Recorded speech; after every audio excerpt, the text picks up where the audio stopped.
자, 2002년 월드컵 때 우리나라 좋은 성적 거두신 거 잘 아실 것입니다.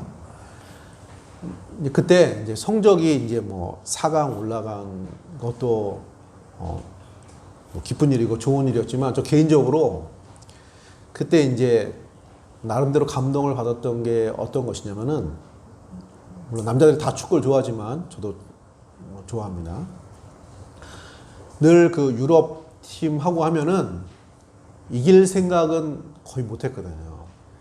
그래서 얼마나 점수를 뭐 덜 주느냐, 비기기만 해도 잘하는, 굉장히 그 뭐라 그래야 되죠? 수비적인,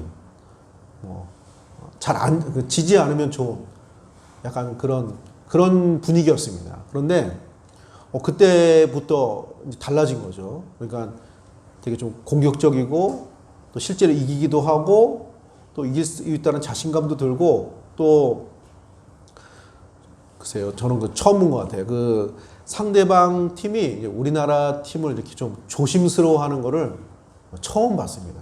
늘 그러니까 되게 약하게 생각하고, 어떤 의미에서 좀 무시하고 뭐 이랬는데, 물론 이제 우리나라가 이제 홈팀인 이런 것도 있지만 어쨌든 뭐 조심하고 뭐 이런 것을 좀 봤습니다. 그런 것이 되게 나름대로 되게 뭐 감동이랄까, 또 좋은 그런 느낌을 받았습니다.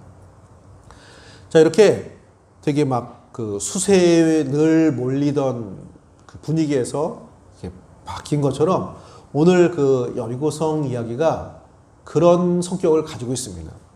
이스라엘 백성들이 이전까지는 늘 광야 40년을 어떻게 살아남느냐, 그리고 40년 동안 지나오면서 많은 이제 그 이민족의 그 침략을 받을 때 어떻게 우리 생명을 잘 지키고 그 땅까지 가느냐, 늘 이렇게 수비적인, 자신을 지키는 수세적인 그런 모양새였고, 전쟁을 하더라도 그런 모양새의 전쟁이었습니다. 그런데 여리고성 전쟁을 통해서 이제 바뀌게 됩니다. 이제는 되게 무엇인가 지키고 단지 생존을 위해서 그런 싸움, 전쟁이 아니라 하나님께서 약속하신 것을 얻는 정복 전쟁, 그러니까 늘 수비적인 이스라엘 백성들이 이제 공격을 하는, 정복을 하는, 땅을 얻는 전쟁으로 성격이 바뀐 그 첫 번째 그 전투가 여리고성 전투의 내용입니다. 할렐루야. 요새 코로나19 때문에 되게 좀 그 우리의 삶의 모습이 되게 어떻게 보면 좀 몰리는 그런 느낌, 되게 수세적인 분위기가 있잖아요. 지키고 뭐 이런 분위기.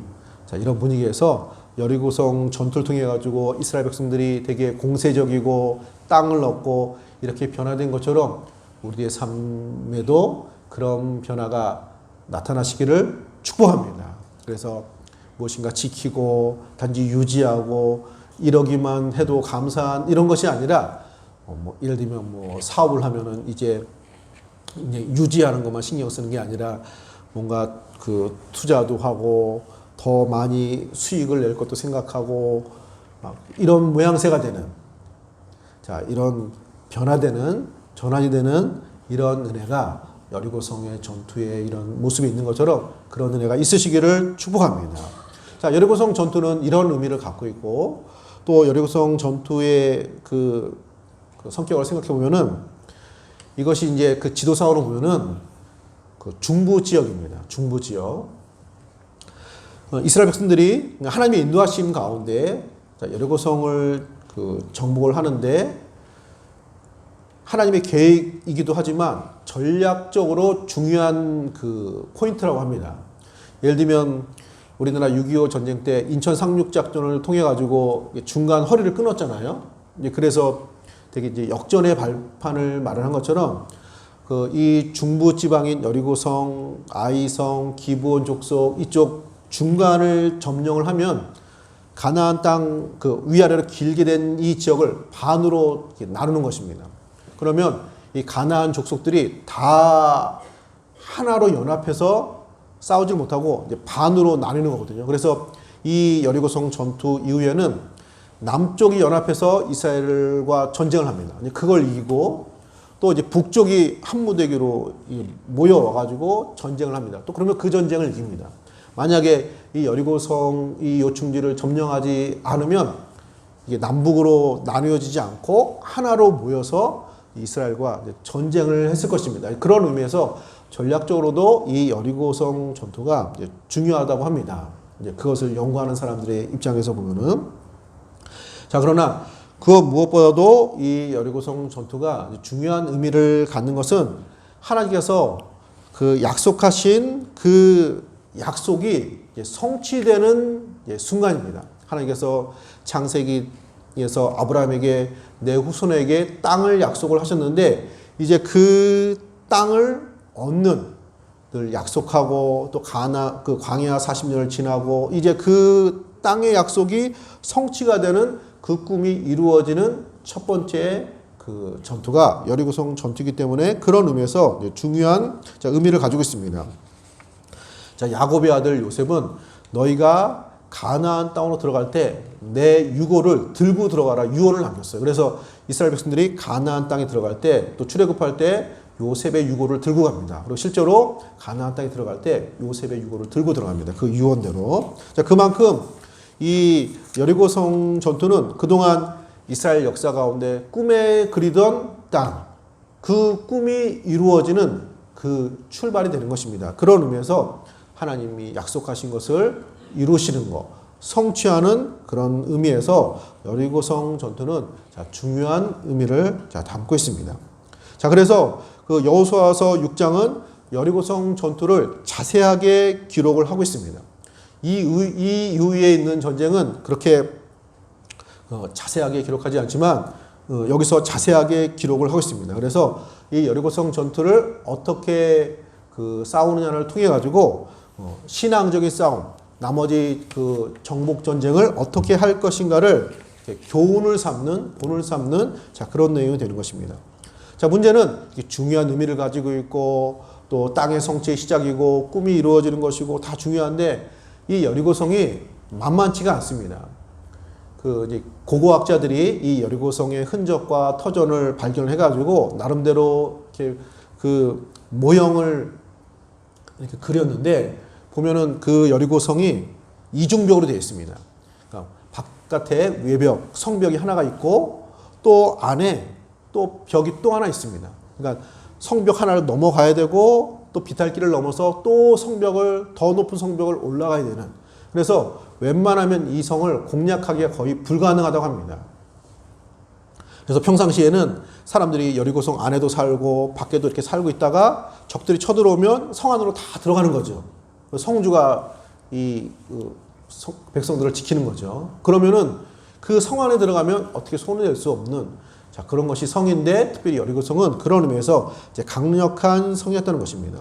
그럼에도 불구하고 하나님의 은혜로 하나님의 능력으로 이 성을 무너뜨리게 되는 것입니다. 그러면서 하나님은 이 여리고성 전투를 통해서 하나님의 전쟁 또 하나님과 동행하면서 감당해야 되는 이 가나안 땅 정복 전쟁을 어떠한 자세로 어떠한 지침을 가지고 해야 될지를 보여주는 사건이 되는 것입니다. 오늘 우리에게 적용을 해보면은 우리들의 신앙생활 또 우리들의 무슨 영적인 전쟁 그러니까 우리의 신앙생활에 많은 어떤 그 짐이 있고 또 어떤 의미에서 갈등도 있고 싸움도 있고 또 코로나19 시대에 우리가 감당해야 될 신앙의 모습이 있는데 그런 영적인 전투와 같은 우리 신앙생활에 지침을 주는 그런 말씀이 되는 것입니다. 오늘 말씀을 통해서 영적 전투의 지침을 발견하시고 믿음으로 승리하시는 우리 성도님들 되시기를 축복합니다. 자, 여리고성 전투를 통해서 우리에게 알려주시는 영적인 지침은 무엇입니까? 첫 번째로 순종으로 감당을 하라는 것입니다. 순종으로 감당을 하라는 것입니다. 자, 역사적인 날이 다가왔습니다. 이제 가나안 땅을 정복하는 첫 번째 시간이 되었습니다. 자, 이스라엘 백성들은 이제 무기도 가다듬고 조직도 가다듬고 싸울 준비도 하고 어떻게 보면 밥도 잘 먹고 이럴 전쟁 만반의 준비를 나름대로 했을 것입니다. 그리고 이제 하나님께서 말씀해 주시기를 허락해 주시기를 명령만 내리시면 우리가 나가서 한번 어떻게 해보겠다 이런 이런 결의를 다짐하고 있었습니다. 자, 그런데 하나님의 명령과 말씀이 선포되었는데 그 작전이 이상한 작전이 선포되어집니다. 우리가 잘 아는 것처럼 창과 칼로 성을 공격하는 것이 아닙니다. 여리고성을 그냥 돌라는 것입니다. 자, 3절 말씀에 너희 모든 군사는 그 성을 둘러 성 주위를 매일 한 번씩 돌되 엿새 동안은 그리하라.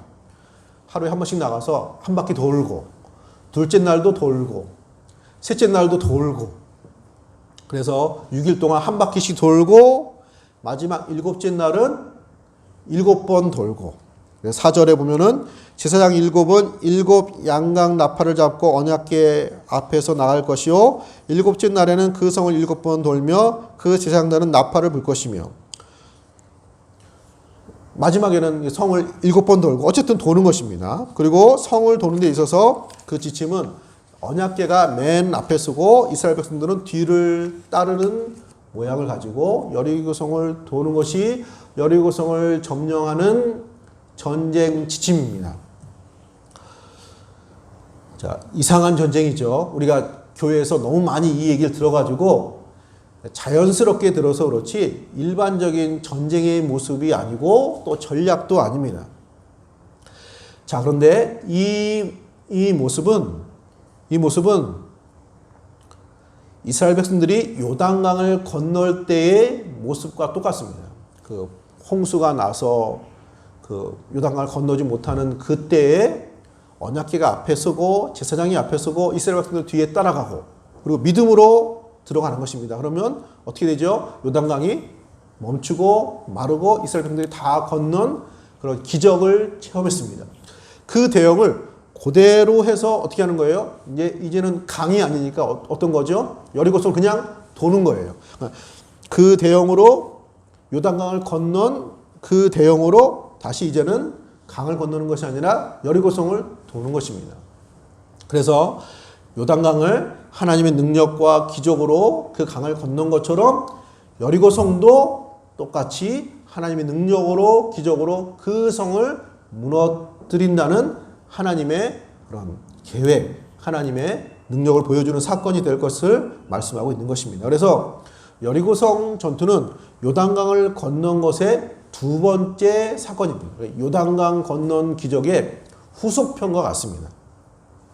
그래서 사람의 힘으로 난공불락의 성이었던 요단강을 하나님의 능력으로 마치 요단강을 건넌 것처럼 여리고성도 무너뜨리는 하나님의 기적으로 오직 하나님의 능력으로 승리하실 것을 말씀해 주신 것입니다. 그래서 하나님의 능력으로 승리하게 해준다는 그런 메시지를 담고 있는 것이 여리고성을 도는 이 모습이라고 할 수가 있는 것입니다. 할렐루야. 하나님의 능력으로 기적으로 승리를 우리에게 주실 줄로 믿습니다. 자, 의약품의 기적이라고 불리는 것이 페니실린 항생제입니다. 자, 우리는 항생제를 너무 많이 써가지고 항생제 절제되고 항생제 내성이 생기고 그러긴 하지만 사실 항생제는 많은 사람을 살린 기적의 약과 같았습니다. 자, 그것을 알 수 있는 것이 여러분들 이제 아프리카 오지나 굉장히 경제적으로 낙후한 그 지역에서는요. 좀 다치면은 어떻게 하죠? 병원에서 우리 주사 맞고 약 먹고 그러면 낫죠. 그러니까 그냥 나으니까 이게 잘 낫는 것 같지만 약을 먹어서 낫는 거거든요. 그거 이렇게 더운 여름날 그걸 약 먹지 않고 치료하지 않으면 어떻게 되죠? 염증이 생겨요. 그럼 염증이 시간 지나면 낫나요? 어느 정도의 작은 염증이야 자연적으로 치유가 되지만 좀 심해지면은 이게 걷잡을 수가 없습니다. 그러면 손가락 좀 다치면 손가락 잘리고 발가락 다치면 발가락 자르고 발 자르고 그래요. 지금도 그렇습니다. 그래서 선교사님들이 아프리카나 저기 남미 또 굉장히 빈민 그런 오지에서 선교하는 분들은 의약품을 늘 이렇게 지원을 받아요. 너무 이게 주위에 안타까운 거예요. 이거 약만 먹으면 주사 한 대 맞으면 나을 수 있는 거를 그냥 손 자르고 발 자르고 삶이 망가지는 거예요. 이제 그거를 고치는 중요한 약품이 이제 페니실린 항생제입니다.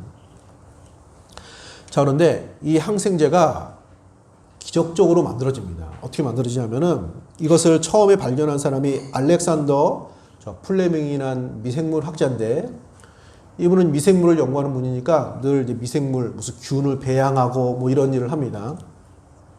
그때 그 당시 1928년 여름에 포도상구균인가? 어쨌든 포도상구균을 배양을 하고 있었는데, 휴가 날짜가 돼가지고, 기쁜 나머지 휴가를 떠날 때 이거를 정리를 안 하고 안 치우고 휴가를 떠나신 거예요. 그러니까 돌아와 보니까 이게 균이 그 배양한 게 접시를 엎쳐서 막 탁자의 집안에 막 이렇게 번진 거예요. 그게 뭐 몸에 이렇게 해로운 건 아닌가 봐요. 연구할 때 쓰는. 그래서 균이 막 이렇게 퍼져 있어가지고, 그거 이제 걸레로 이제 닦으면 되죠. 아, 이거 내가 이걸 안 치고 가가지고 온 집안에 이게 난장판이 됐네? 하고 닦으려고 보니까 다 이렇게 번지는데 어디에서는 얘가 구멍이 나 있어요. 이렇게 똥똥똥 이렇게. 그래서 왜 여기 구멍이 나 있지? 보니까 곰팡이가 날라와가지고, 푸른 곰팡이인데 곰팡이가 날라와가지고 여기에 곰팡이가 핀 거예요. 곰팡이 있잖아요. 곰팡이 핀 데는 균이 이 곰팡이를 못 이기는 거예요. 오히려 곰팡이가 그 균을 죽여요. 그래서 곰팡이 주위에는 균이 다 죽어 있어요. 그래서 그 푸른색 곰팡이, 그 이름이 페니실리움 노타툼이라는 그 성분입니다. 그 푸른 곰팡이 일종. 그걸 발견한 거예요. 할렐루야. 그리고 이것을 연구하고, 그리고 이것을 약으로 만든 분이 플로리라는 분인데, 이분이 이거를 연구를 이어받아가지고 약으로 개발하고 오늘날의 항생제의 시초가 되었습니다. 자, 이분들은 나중에 노벨상을 받습니다. 노벨 의학상을. 영국의 2차 대전을 승리를 이끌었던 그 처칠 수상은 자기가 이제 폐렴에 걸렸다가, 지금 우한 폐렴, 코로나 때문에 난리잖아요. 폐렴에 걸렸다가 이 페니실린 항생제로 치료를 받아요. 그러면서 자기만 이 약으로 산 게 아니라 전쟁에 많이 다치잖아요. 그러면 옛날 같으면 다 자르고 죽고 그러는데 이 항생제 때문에 많이 고치고 살고 이렇게 됐습니다. 그래가지고 2차 대전 승리의 숨은 공로자는 바로 당신입니다. 그래서 칭송을 받은 분입니다. 이분이. 자, 제가 말씀드리고 싶은 거는 아무도 몰랐어요. 그리고 이 곰팡이가 약간은 희귀한 곰팡이라고 합니다. 우연히 곰팡이가 날라와서 곰팡이가 폈는데 마침 그 배양된 균에 떨어져가지고 크게 발견이 된 거예요. 세상 말로는 우연이고 우리가 볼 때는 하나님의 은혜와 기적적인 역사로 나타나게 된 것입니다. 할렐루야. 곰팡이도 감사하죠. 그래서 기도를 했습니다. 하나님, 이런 곰팡이 다시 보내주셔가지고 이번에는 코로나19를 해결할 수 있는 그런 약품이 개발되게 하여 주옵소서. 할렐루야. 자, 어떤 의미에서 기적이죠. 이런 일들이 사실은 많아요. 물론 사람의 연구와 노력 이런 것들이 들어가 있지만은 정말로 어떻게 보면은 세상 말로는 우연이고 우리가 볼 때 하나님의 은혜와 기적 같은 역사로 이렇게 발전되고 만들어진 것들이 많이 있습니다. 여리고성 전투가 이런 성격을 가지고 있습니다. 하나님의 능력으로 기적으로 이 성이 무너지게 된 것입니다. 할렐루야. 자, 그러면 이스라엘 백성들이 여리고성을 도는 것은 무엇입니까? 하나님의 능력으로 기적으로 되는 것이면 그 뒤에 있다가 여리고성이 무너진 다음에 들어가서 점령하면 되는 거지. 이스라엘 백성들이 그렇게 일주일 동안 돌고 하는 이 모든 행위들은 무엇입니까? 자, 하나님의 능력으로 기적으로 이 전쟁을 승리하는데 그것을 이스라엘 백성들의 순종을 통해서 하나님께서 능력과 기적으로 역사하시는 것임을 말하고 있는 것입니다. 할렐루야. 자, 이스라엘 백성들의 광야 40년의 실패 요인, 광야를 좀 더 빨리 지날 수 있었는데 40년이 걸린 그 많은 이유 중에 하나는 광야가 힘들다거나 힘들다거나 아니면 적들이 막았거나 홍해 바다가 가로막았거나 애굽이 뭐 장애물이 되었거나 그런 건 아무 문제가 안 되었어요. 다 하나님의 능력으로 다 해결되는 것입니다. 무엇이 문제가 되었냐면은 불순종이 문제가 되었어요. 하나님을 신뢰하지 못하고 하나님을 믿지 못하는 것. 가나안 땅을 보여줘도 거기에 키가 큰 아낙 자손이 있으니까 우리를 여기서 죽게 하려고 저들에 비하면 우리 메뚜기와 같은데 왜 여기까지 인도하셨는지, 홍해 바다 앞에서는 애굽에 장지가 없어가지고 바닷가에서 우리를 죽게 하시려고 하는지, 광야에서는 우리 여기서 굶어 죽겠거나 또 목이 말라 죽을 수도 있겠다. 늘 이렇게 불신과 그 불순종이 그들의 앞길을 가로막았습니다. 할렐루야. 물론 그 상황이 어느 정도 그렇게 보이는 상황이 있지만 이전까지 모든 걸 하나님이 해결해 주시고 능력으로 하셨잖아요. 그러면 지금 상황으로 하나님의 역사로 하나님의 은혜로 될 줄로 믿는 이런 믿음으로 나아가야 되는데, 그런 모습을 잘 보이지 못한 것이 이스라엘 백성들 광야 생활에 어떻게 보면 실수이고 실패의 한 요인이 되었습니다. 자, 이제 여리고성을 7날을 도는 건 그것을 이제 회복하는 것입니다. 여리고성을 도는 것도 똑같아요. 전쟁을 하면 화살을 쏘든지 뭐 쳐들어가든지 뭐 방어라든지 뭐 이래야 되지. 성주에서 돌면 위에서 돌을 던지거나 화살을 쏘거나 불의의 습격을 하면 우리가 다 죽을 텐데 이게 승리하는 작전이 아니라 완전히 무슨 자살 특공대도 아니고 이게 말이 안 되는 전쟁이다.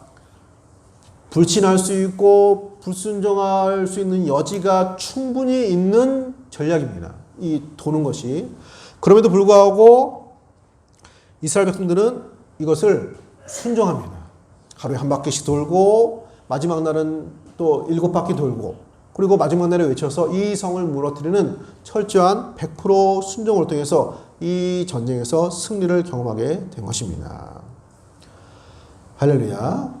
그래서 여호수아서 6장 다 읽지는 않았지만 여리고성이 무너지는 전쟁인데 여리고성이 무너지는 내용은 거의 안 나와요.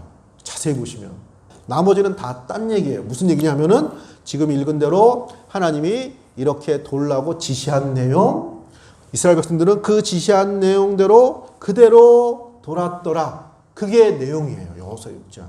결국은 이 여리고성을 무너뜨린 것은 단지 여리고성이 무너진 것이 아니라 이스라엘 백성들의 불순종과 불신앙이 무너진 것입니다. 이 사건을 통해서.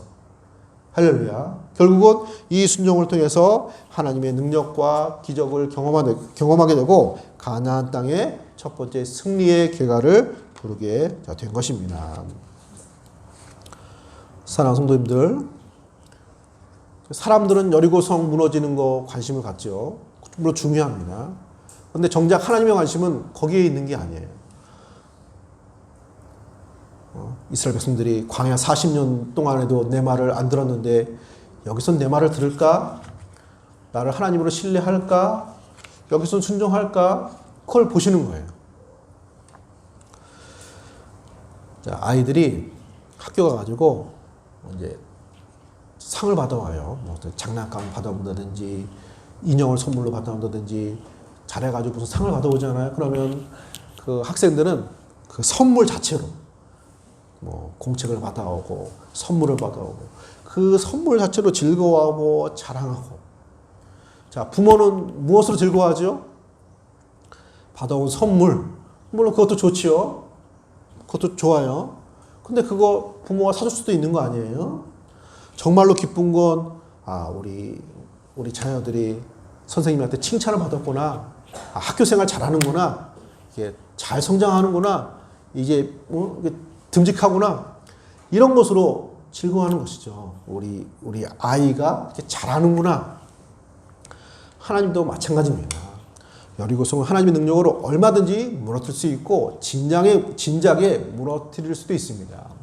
중요한 건 이스라엘 백성들이 광야 40년을 통해서 진정으로 하나님을 신뢰하고 하나님을 믿고 따르는 백성이 된 것입니다.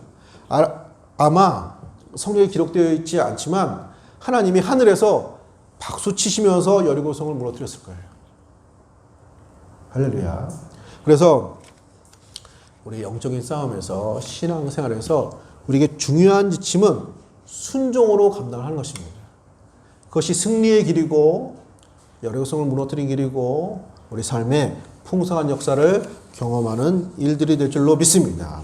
순종으로 승리하시는 우리 성도님들 되시기를 축복합니다. 자, 두 번째 지침.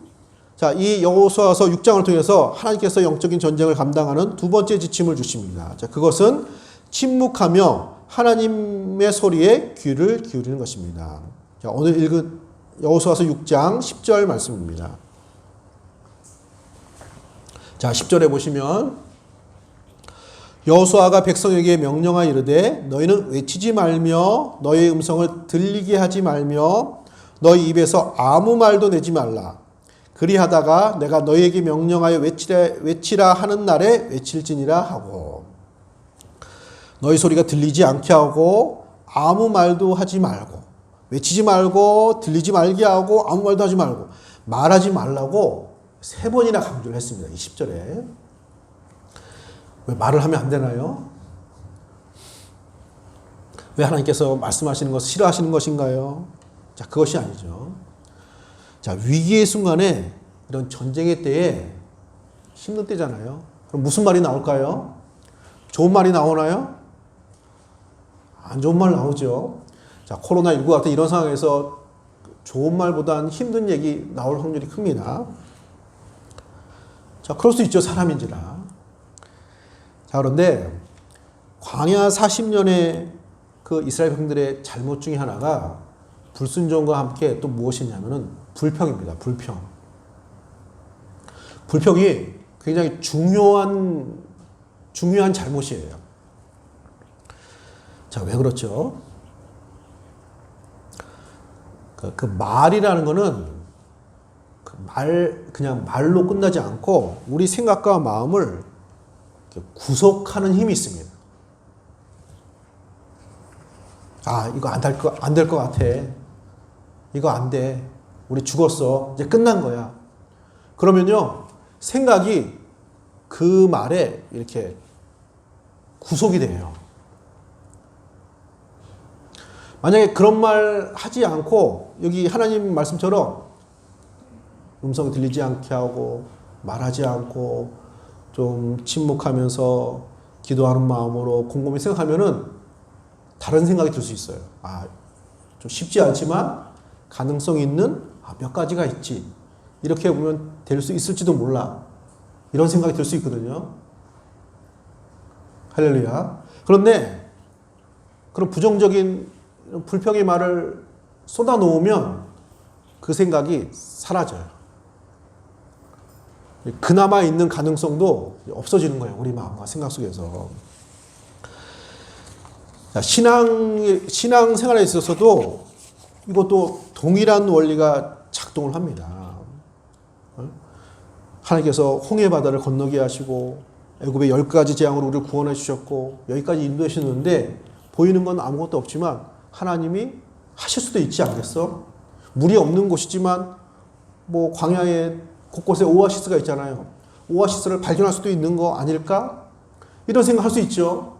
그런데 우린 물이 없어. 물 없으면 며칠 버티지도 못해. 이젠 끝이야. 이러는 순간에 그런 모든 기회와 가능성은 다 없어지는 거예요. 할렐루야. 여리고성도 일주일 동안 돌잖아요. 첫날 돌고 아무것도 없네? 우리 죽을 뻔했어. 둘째 날 돌고 아무 일도 없네? 우리 진짜 죽을 뻔했어. 셋째 날 돌고 아무것도 없네? 이제 완전히 죽는 거야. 이러다 우리 돌겠어. 자, 이러면은 못 돌아요. 아, 하나님께서 일주일 동안 돌라고 했으니까 그 다음에 무슨 역사가 있을지 몰라. 하나님 계획이 있는 거야. 지금까지 우리 요단강도 하나님의 능력으로 기적적으로 우리가 건너왔잖아. 기대하고 바라는 그런 신앙의 마음을 유지할 수 있는데 거기서 불평하고 부정적인 말하고 이러면은 이제 없어져요. 할렐루야. 하나님께서 그러지 말라고 하시는 것입니다. 그래서 우리가 전쟁의 때에 영적인 싸움이 있을 때 너무 쉽게 말하는 거. 원래 위기의 순간에는 함부로 무엇인가 결정을 하거나 결단하거나 이렇게 판단하는 것이 좋지 않죠. 침착해야 되고 잘 살펴봐야 되고 자 그런 것처럼 하나님은 이 시기에 침묵하고 기도하는 마음으로 하나님 말씀을 따를 것을 말씀해 주셨고 이스라엘 백성들은 그 말씀에 따라 광야 40년 동안 늘 그렇게 불평하고 불순종하고 부정적인 그런 모든 자신 속에 있던 것들을 다 내려놓고 또 침묵하면서 기도하면서 이 명령을 수행해서 또 승리하게 되는 또 은혜를 경험하게 된 것입니다. 할렐루야. 자, 잔 그레이가 쓴 화성에서 온 남자, 금성에서 온 여자라는 베스트셀러가 있습니다. 자, 거기서 남자들이 두려워하는 것은 자신이 무능하다고 생각하는 데 있습니다. 자, 그런 말을 했습니다. 그러면서 남편들이 늘 그리워하는 것은 아내들의 격려와 존경이라는 것입니다. 그래서 실제로 행복하게 살아가는 부부는 부정적인 말보다 긍정적인 말을 5배 정도 한대요.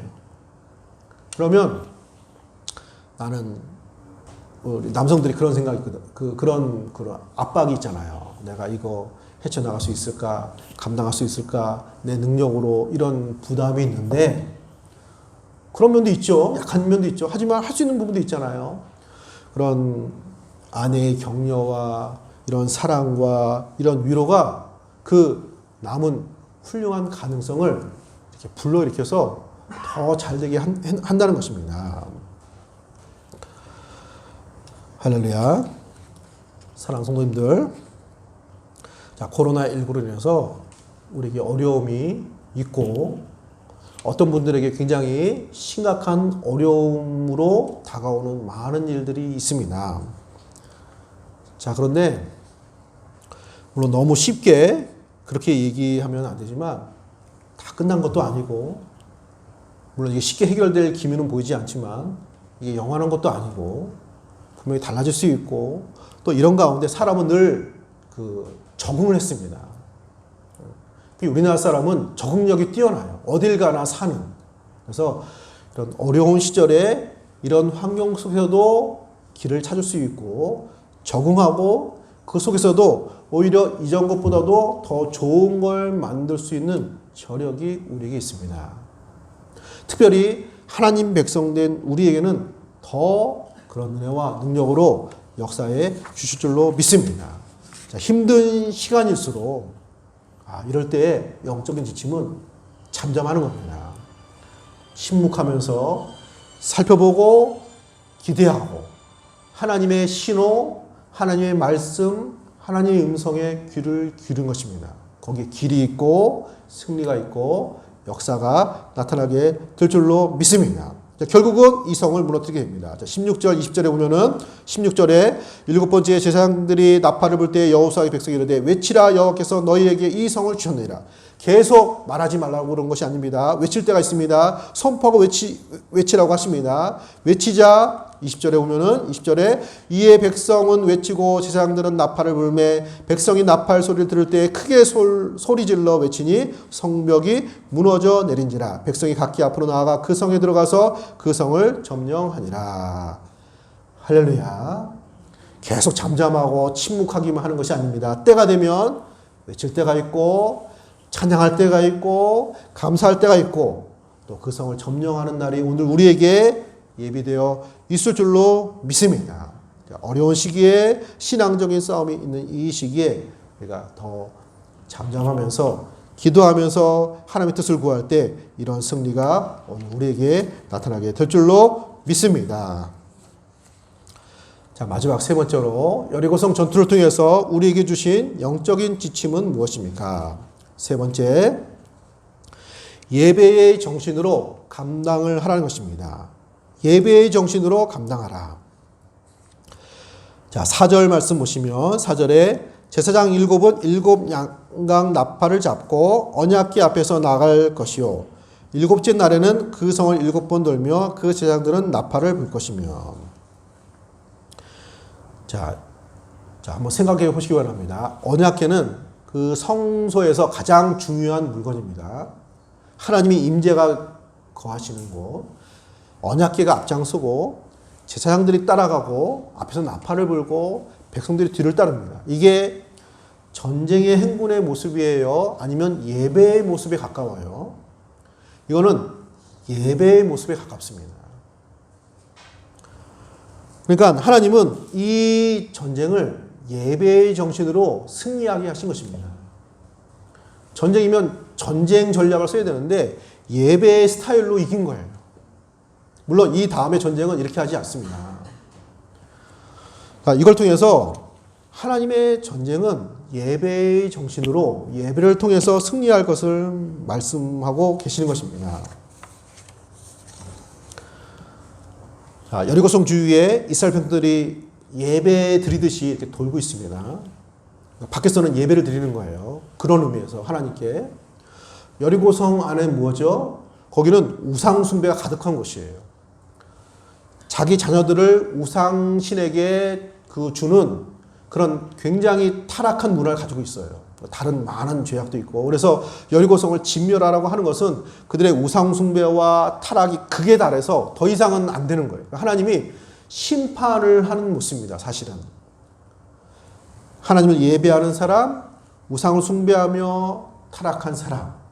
그 둘의 싸움이에요. 그래서 예배하는 사람들이 그 땅을 결국은 점령하더라. 그 내용이에요. 할렐루야. 자, 우리들의 삶은 어떤 의미에서 딴 것 같습니다. 자, 우리들의 삶을 하나님의 축복으로 점령하는 것은 예배의 정신으로, 예배의 자세로 우리가 그 땅을 얻게 될 줄로 믿습니다. 우상숭배와 죄와 타락으로 이 땅을 점령하는 사람들은 그게 오래 못 가요. 예수님이 오셔서 회개하라, 하나님 나라 가까웠느니라 말씀하셨죠. 예수님 다시 오셔서 이제는 그 회개의 기회가 끝나면 다 제거하는 것입니다. 이 땅에서. 온 우주에서 추방하는 것입니다. 땅을 누리고 그 축복을 누리는 건 하나님을 예배하는 사람들, 하나님 백성들, 결국은 예배의 정신을 가지고 있는 사람들이 그 땅의 주인공이 될 줄로 믿습니다.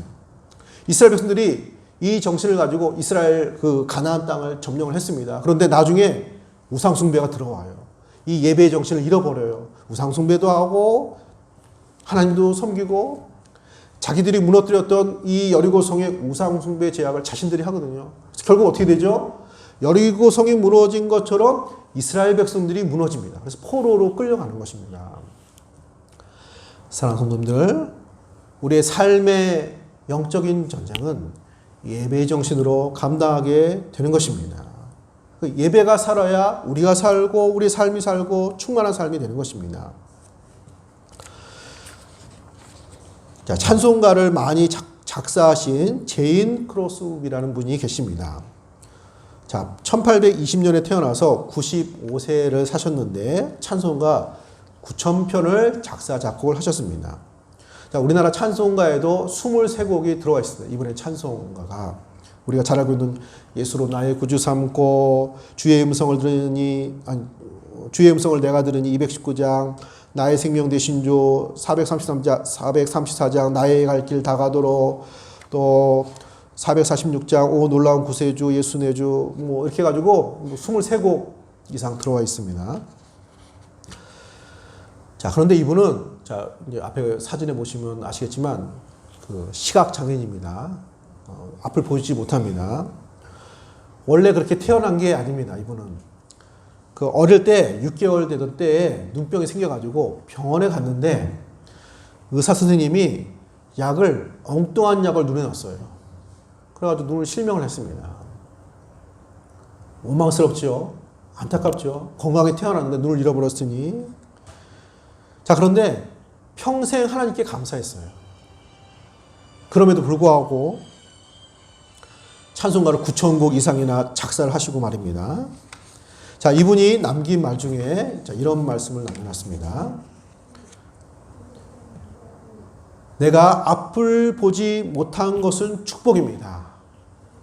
왜냐하면 내가 하나님 앞에 섰을 때, 천국에 이르렀을 때 내가 눈을 떠서 제일 먼저 좋아할 수 있는 분은 바로 나의 주, 나의 예수님의 얼굴이 될 것이기 때문입니다. 내가 눈을 떠서 처음 보는 분은 예수님이 될 것입니다. 그래서 나는 복을 받은 사람입니다. 할렐루야. 어떻게 원망을 감사로 늘 한평생 이런 찬송을 이렇게 작사하면서 살 수가 있을까요? 그런 환경에서 예배의 정신으로 하나님을 신뢰하고 그런 믿음으로 살았기 때문에 그 삶이 때로는 되게 아쉬워하고 안타까워하고 되게 이런 모습이 될 수 있었던 삶이 오히려 존경받고 또 축복받은 삶의 모습이 된 것입니다. 사랑하는 성도님들, 신앙생활의 중요한 지점은 우리의 예배가 살아있느냐 죽어있느냐의 싸움입니다. 우리 신앙생활의 중요한 무기가 되는 것입니다. 예배로서, 예배 정신으로서 믿음의 선한 싸움을 감당하시는 성도님들 되시기를 축복합니다. 자, 코로나19 시대에 많은 것들이 아마 바뀌게 될 것 같습니다. 전문가들이 이렇게 바뀌고 저렇게 바뀌고 막 이렇게 얘기하면은 시간이 걸리긴 하지만 진짜 바뀌긴 하더라고요. 진짜 때로는 바이러스가 정말로 막 가득 차가지고 교회에 못 올 수도 있습니다. 자, 우리의 교회의 모습이 조금 다른 모양새가 될 수도 있을지 모르겠습니다. 그러나 중요한 거는 예배의 정신을 잃어버리면 안 됩니다. 개인적으로든지 교회적으로든지 우리의 삶 속에서 그러니까 예배를 잘 드릴 수 있을 때는 예배의 정신을 그나마 갖고 있다가 여러 가지 이런 코로나19와 여러 가지 이런 여건으로 예배 의식이 약해지고 내가 언제 예배 드렸는지도 희미하고 이러면은 코로나19로 죽는 게 아니라 영적으로 죽는 거예요. 할렐루야. 이게 우리의 중요한 싸움입니다. 그러니까 이런 방역 지침 다 무시하고 그냥 무조건 교회 오고 막 위험하게 이렇게 하자는 얘기가 아닙니다. 예배의 정신을 지키는 게 굉장히 중요한 것이고 여리고성을 무너뜨린 핵심 지침입니다. 그런 것처럼 우리의 삶을 풍성케 하고 승리하게 하는 길은 예배의 생활, 예배의 정신에 있음을 기억하면서 우리가 어떤 식으로든 변화가 예상되는 이 시기에 예배의 자세를 놓치지 마시고 잃어버리지 마시고 그 속에서 승리를 경험하시는 우리 성도님들 되시기를 축복합니다. 믿음으로 승리하시는 우리 성도님 되시기를 예수님의 이름으로 기도합니다. 자, 기도하겠습니다. 하나님 은혜 주심으로 감사드립니다. 하나님 여리고성 전투를 통해서 하나님 이 신앙의 싸움을 순종으로 감당할 것을 말씀해 주셨습니다. 침묵하며 어려운 시절에 하나님의 음성, 하나님의 소리, 하나님의 말씀에 귀를 기울일 것을 말씀해 주셨습니다. 예배의 정신으로 어려운 시기를 감당할 것을 하나님 지침을 내려주셨습니다. 하나님 이 영적인 지침이 우리의 삶의 교훈이 되어서 코로나19로 인해서 우리의 생업과 우리의 사업과 우리의 모든 건강과 삶에 많은 어려움이 또 상존하는 이 시기에 하나님 승리할 수 있는 승리의 지침이 되게 하여 주옵소서. 여러 가지 변화가 예상되는 이 시기에 우리가 믿음의 신앙생활, 하나님 말씀을 따르는 신앙생활, 하나님을 바라보는 신앙생활, 하나님을 예배하기를 기뻐하며 예배의 정신으로 우리의 삶을 감당하기를 원하는 이런 모든 믿음의 삶의 모습을 만들어서 하나님 여리고성을 무너뜨리고 승리한 이스라엘 백성처럼 우리의 모든 삶 속에 승리의 깃발이 날려지는 어려운 시기에 더 큰 승리를 경험하는 우리 성도들의 모든 생활들 되게 하여 주옵소서. 감사드리며 거룩하신 예수님의 이름으로 간절히 기도드립니다. 아멘.